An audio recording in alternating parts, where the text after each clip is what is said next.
I found it. I found the Granville County Museum. It's in the jailhouse. Well, let's go to jail. And I thought that's kind of a cool place for a museum as well. I mean, since I've been associated with the museum, oh golly, where's the lights were up there?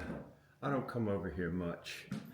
I'll just try and stay out of the way. So this is tobacco warehouse auctions. This is how you sold your tobacco at the end of the season. Oxford had a big warehouse district. The disappearing tobacco barn.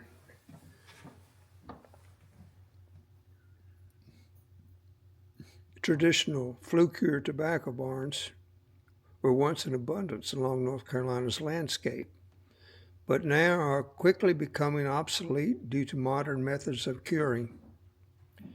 Nearly 500,000 tobacco barns were built in North Carolina between 1880 and 1950s. Wow, I had no idea.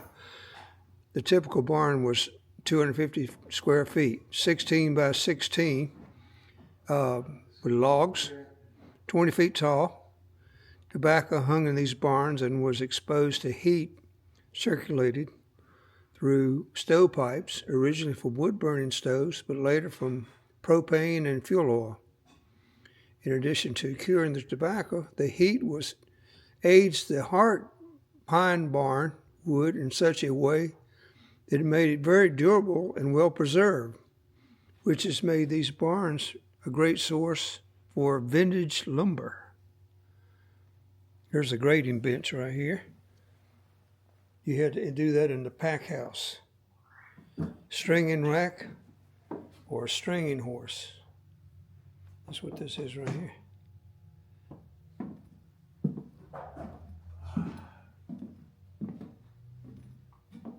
There's a curing thermometer. You'd heat the tobacco up really hot and then you would drop it back down. It would take several days to cure a barn of tobacco. Chinking between the logs. They use concrete and clay. And here's the flue or furnace of the original log burning. You would burn split logs. So someone had to stay at the barn all night long and keep the fire going, keep it stoked up. And here's a replica of the baskets used in the warehouse when it was sold. This is how you would put the tobacco in these baskets and set it in the warehouse floor, and then the graders would come along, and then the auctioneers and the buyers. Spring, transplanting to beds to fill. So you would have a plant bed in the winter covered with plastic. Then you would take the little plants out and you'd put them in this. This was water and this was the plant.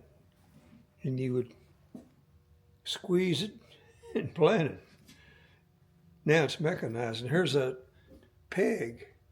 And this is how they did it before this. This was the original way right here. There's a tobacco knife used to cut stalks. Tobacco farming, referred to as the golden leaf or the sovereign herb, Granville County tobacco was known the world over for some of the finest available. For most of the 19th century, tobacco market proved to be extremely profitable business for Granville County farmers and planters. In 1840, Granville County produced almost 4,000 pounds of tobacco, much more than any other in the state. That number nearly doubled in just 20 years, making tobacco a highly prized cash crop and enabled Granville County to compete in a world market. The explosive growth of the industry resulted in improved manufacturing businesses and highly creative inventions. It also required grueling work, in which resulted in increased slave labor. With so much emphasis on production of broadleaf tobacco, Granville County's population became very vulnerable to changes in market conditions.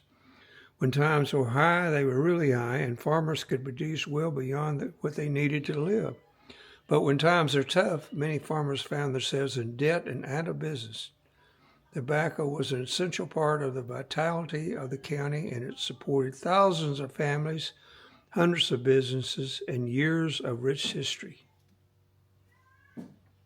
This is the fertilizer they use. Okay.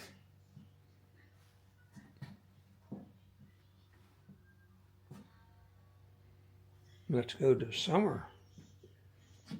This is after it is planted. You had to top it off, cut the tops off. You had to, and then these suckers would grow up. When you cut the top off, they would have suckers in it. These were little plantlets trying to leaf out into flowers. So you had to go in and break them off. September. Once cured, the tobacco leaves were packed down until they were ready to be stripped in the pack house. Farmers tried to harvest tobacco by Labor Day so they could use school-aged children to help with the harvesting process. In October, the farmer moved constantly from field to a curing barn, moving quickly as possible during the priming and curing time. The farmer also sowed his cover crop, often wheat or rye.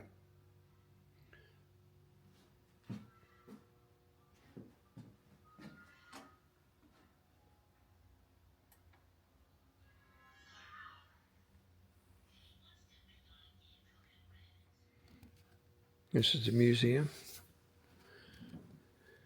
All right, dairy farming.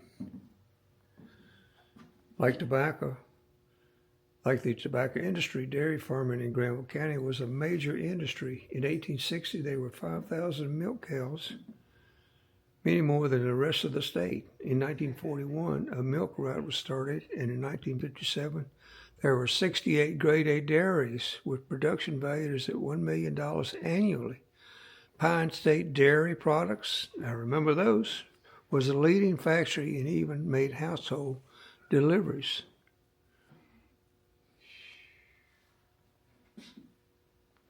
Look at this frame of a cow here. And they would put the milk in these jugs, 5-gallon milk can, at the dairy, which would be taken to the processing plant, where they made milk. And look, they put them in these square bottles. Daniel's Dairy.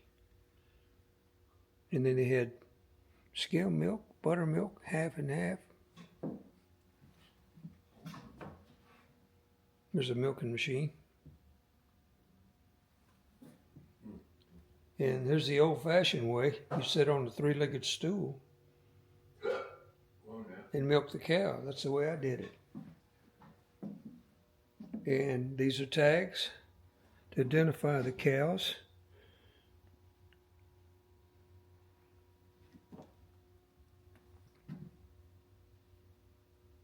And you had to milk them twice a day, every day.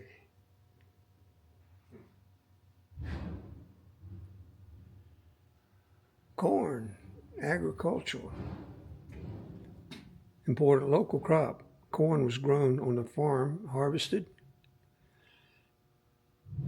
and stored to feed the mules who pulled the machines to work the land. Corn was also fed to other farm animals, especially hogs and chickens. The farmer's wife might slip into the cornfield when the ears were still young and tender and gather a few roasting ears for the family.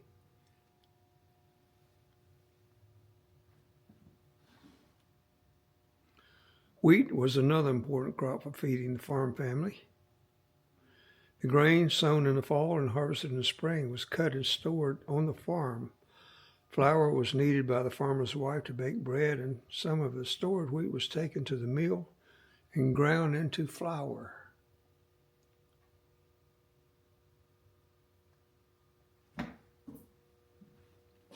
And this is a, I think this is an apple cider machine. No, this is a corn shucker.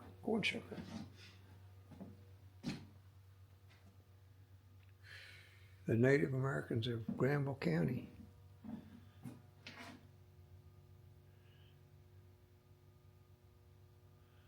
Those the Occaneechees? Yeah, Occaneechees. They're right here.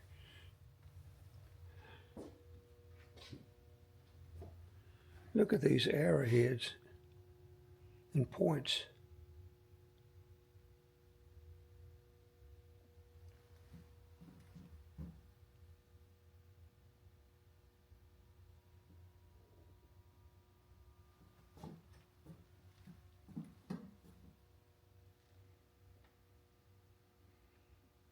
Mortar and pestle, crystals.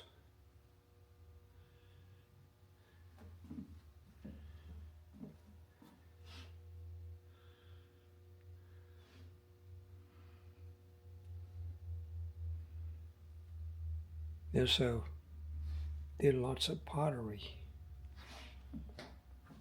All right, let's see what these are right here. People of Granville County. These are famous people here in Granville County, I guess. Yep. Lord Carteret, the Earl of Granville, thus the name Granville. He was one of the 8 Lord Proprietors. He owned about 2/3 of North Carolina. Yeah, a massive area. In 1729, the Lord Proprietors sold their shares to the British government, except for Lord Carteret. He did not sell his, so the Granville propriety remained. The rest of it, North Carolina, became a British colony. Till after the war. And it was all over. See, it's 1759, the Granville land riots. Wow, I didn't know about that. So the General Assembly of North Carolina in 1782, that would be during the Revolutionary War, right after, confiscated Earl Granville's lands. There you go. Well, he had a pretty good run of it, though, didn't he? For a while. So is this something I don't mean to interrupt, but is this something you do like? That's one of those old-timey postcards there where they colored them by hand, I think. Probably could have been.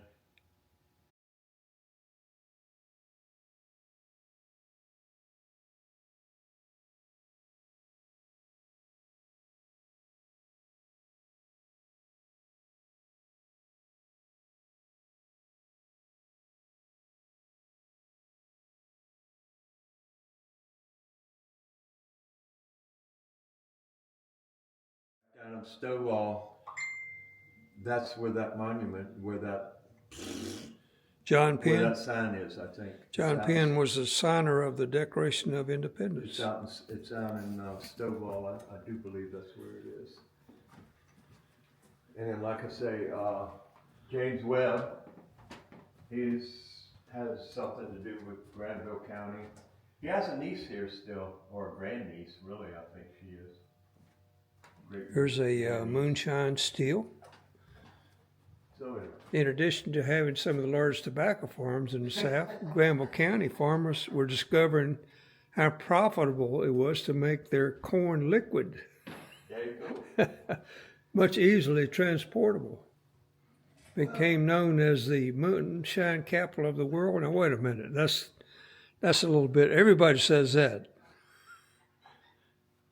So that's an exaggeration, I'm sure, but I'm sure there was a lot of kind of like Brunswick stew. Moonshine, a little hyperbole, I guess it was. Look at these inmates, they don't look real happy. Locked in the old jail. Look at the keys. Key to the jailhouse. Even the most dangerous offenders behind bars.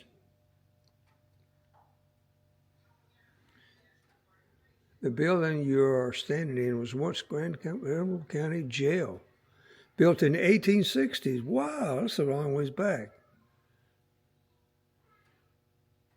Served as a jailer's quarters. The building was used as a local gallows before death sentences were carried out at the state prison at Raleigh. New jail was built and the old jail was leased to several women's clubs to operate as a museum in 1972. In 1994, the Granville County Historical Society leased the old county jail house and made it the Granville County Historical Museum.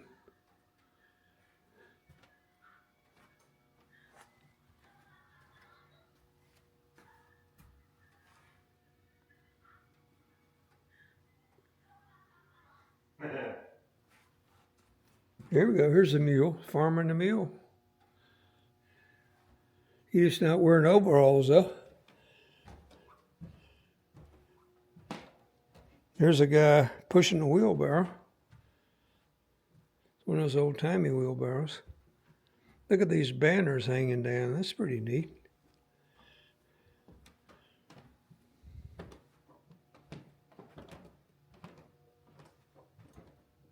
All right, this is a soldier dancing. That's probably at Butner. USO Club, probably.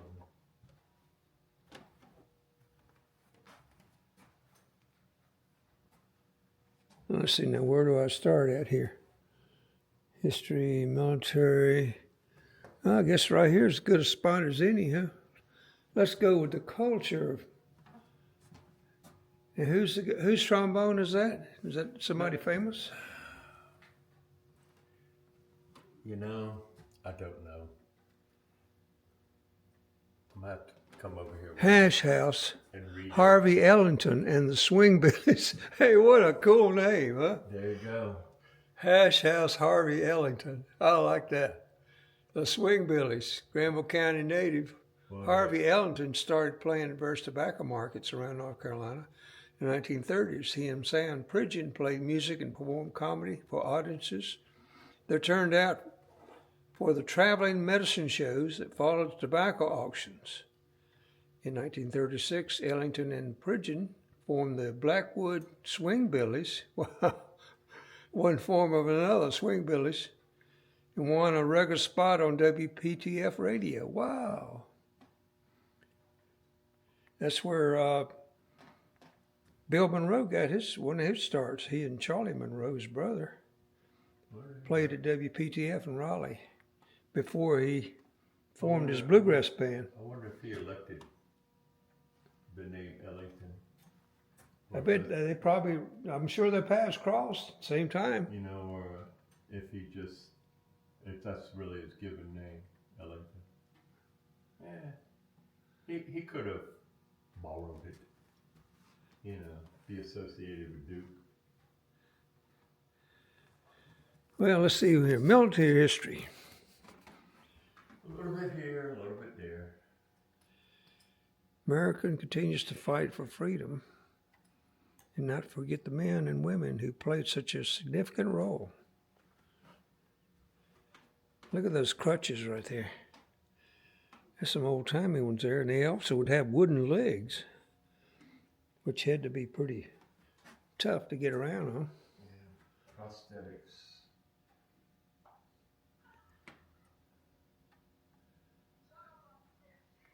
Civil War museums. This is World War I.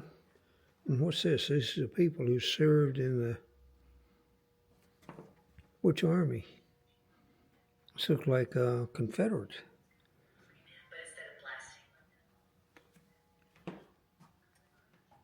World War I. And the Doughboys. Look at those spats. You don't see those anymore. Gas mask. Boy, you needed that if you were in France. World War II naval uniform. Korean War naval uniform. Class A Army uniform. I got one of those. And look at those boots, man. Those are nice.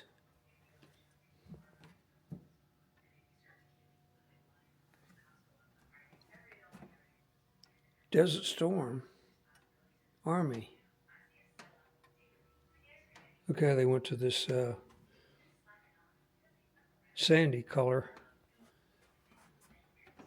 Okay, agricultural buildings. Farmsteads, barns, outbuildings, and mills. After the Civil War, Granville County became primarily a tobacco town. Tobacco barns were common outbuildings found on farms during that time. They would cut down pine trees, skin the bark off, and put them up.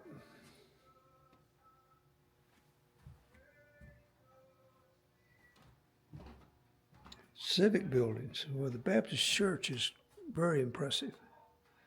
Churches, schools, and others, like private residences, frame construction was the preference when constructing the county's churches throughout the 19th century. Gothic revival style.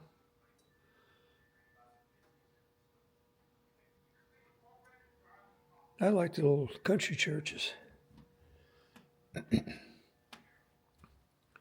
The architecture of Granville County. During the 18th century, Granville County was first established. It was evident that most of the homes were modest-sized, simple frame construction with one or two rooms in each residence. As the years progressed and the number of land-rich planters increased, architectural elements became more refined, and landowners enjoyed larger and more ornate homes. In addition, as one of the most prosperous counties in North Carolina, Granville was forced to build several manufacturing facilities, churches, and civic centers. These buildings were unpretentious and utilitarian in nature.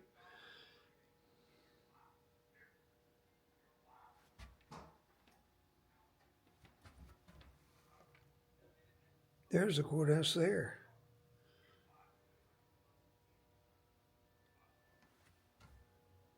So it's been here a long time.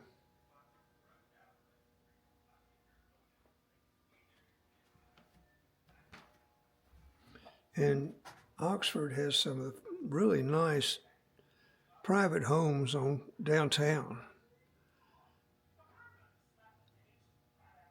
Well kept.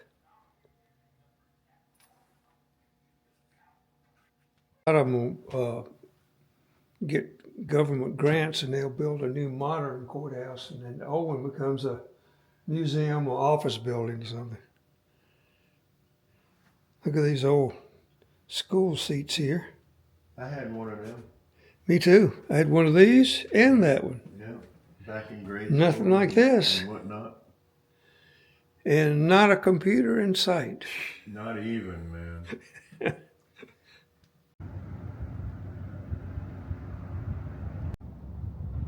This little alleyway between the Museum and Historical Society building up to Main Street.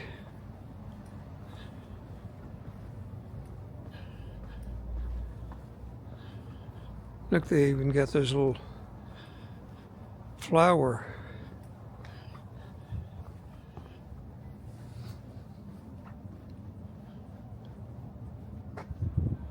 So this is a restaurant, and they took old tin and they framed it and made barriers with it. That's a clever way of using scrap tin. Granville County Courthouse.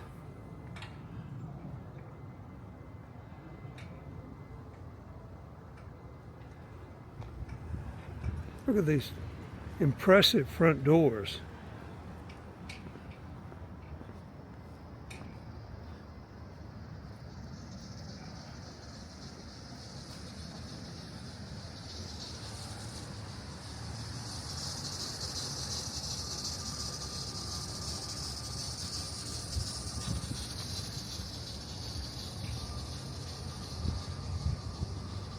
Now there's an old theater, which is apparently not open now. So the main drag right here.